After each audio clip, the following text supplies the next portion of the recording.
Middle east जंग के कारण पैदा हुए गैस संकट पर केंद्र सरकार की तरफ से कहा गया कि पिछले 2 हफ्तों में पीएनजी के करीब 1.5 लाख नए कनेक्शन दिए गए हैं।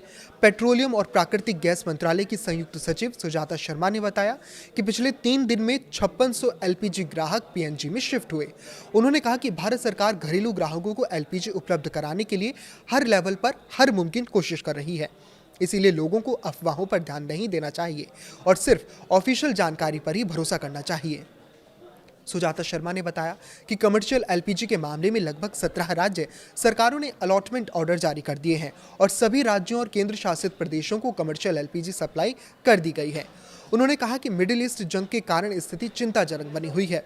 हालांकि किसी भी डिस्ट्रीब्यूशन पर एलपीजी की कमी की कोई रिपोर्ट नहीं है। कल एलपीजी ऑनलाइन बुकिंग 56 लाख की थी और सप्लाई 55 लाख की रही। एलपीजी सिलेंडर की डिलीवरी सामान्य रूप से चल रही है। पेट्रोलियम और प्राकृतिक गैस मंत्रालय की संयुक्त सचिव ने कहा कि कल भारत सरकार ने सभी राज्य सरकारों को एक और पत्र लिखकर उनसे कालाबाजारी और जमाखोरी को रोकने के लिए सभी आवश्यक कदम उठाने और उल्लंघन पाए जाने पर कानून के तहत कार्रवाई करने का अनुरोध किया है। राज्य सरकारों से प्राप्त जानकारी के मुताबिक लगभग 31 राज्यों और केंद्र शासित प्रदेशों में कंट्रोल रूम, इन सबको मिलाकर राज्य हो गए, केंद्र शासित प्रदेश हो गए, इन्हीं में कंट्रोल रूम स्थापित किए गए हैं।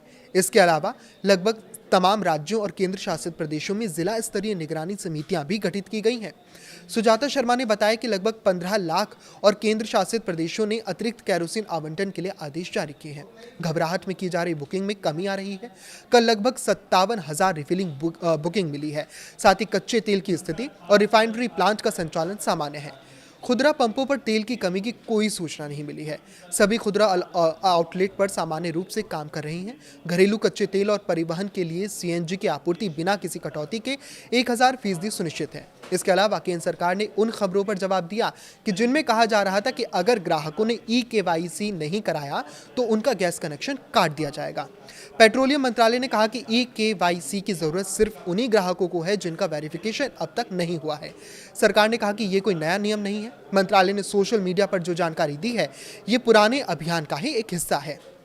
इसका मकसद सिर्फ इतना है कि ज्यादा से ज्यादा गैस ग्राहक अपना बायोमेट्रिक वेरिफिकेशन करवा लें ताकि सिस्टम में फर्जीवाड़ा ना हो। अगर आप एक सामान्य एलपीजी ग्राहक हैं और आपने पहले अपना ई-केवाईसी करवा लिया है तो आपको ये प्रक्रिया दोबारा करने की बिल्कुल भी ज़रूरत नहीं है। ये नियम सिर्फ उन लोगों पर लागू होता है जिनका रिकॉर्ड अब तक अपडेट नहीं हुआ है। उज्ज्वला योजना के ग्राहकों के लिए नियम थोड़े अलग हैं। इन ग्राहकों को हर वित्तीय वर्ष में कम से कम एक बार बायोमेट्रिक वेरिफिकेशन कराना ज़रूरी होता है। ये वेरिफिकेशन भी सिर्फ उन उज्ज्वला ग्राहकों के लिए आवश्यक है जो साल में 7 सिलेंडर लेने के बाद 8वें और 9वें रिफिल पर मिलने वाली टारगेटेड डीबीटी सब्सिडी का लाभ उठाना चाहते हैं। ग्राहकों को बायोमेट्रिक वेरिफिकेशन के लिए गैस एजेंसी जाने की जरूरत नहीं है। मंत्रालय ने बताया कि ई-केवाईसी की प्रक्रिया घर बैठे आसानी से और मुफ्त में पूरी की जा सकती है। ग्राहक संबंधित गैस कंपनी के मोबाइल ऐप के जरिए इसे खुद ही पूरा किया जा सकता है। ई-केवाईसी के लिए सिर्फ आधार कार्ड और रजिस्टर्ड मोबाइल नंबर की ही आवश्यकता होती है। सरकार का कहना है कि ई-केवाईसी कराने का मुख्य उद्देश्य सिस्टम में पारदर्शिता लाना है। इससे घोस्ट कंज्यूमर्स यानी उन फर्जी गैस कनेक्शनों को हटाने में मदद मिलती है जो किसी और के नाम पर चल रहे हैं।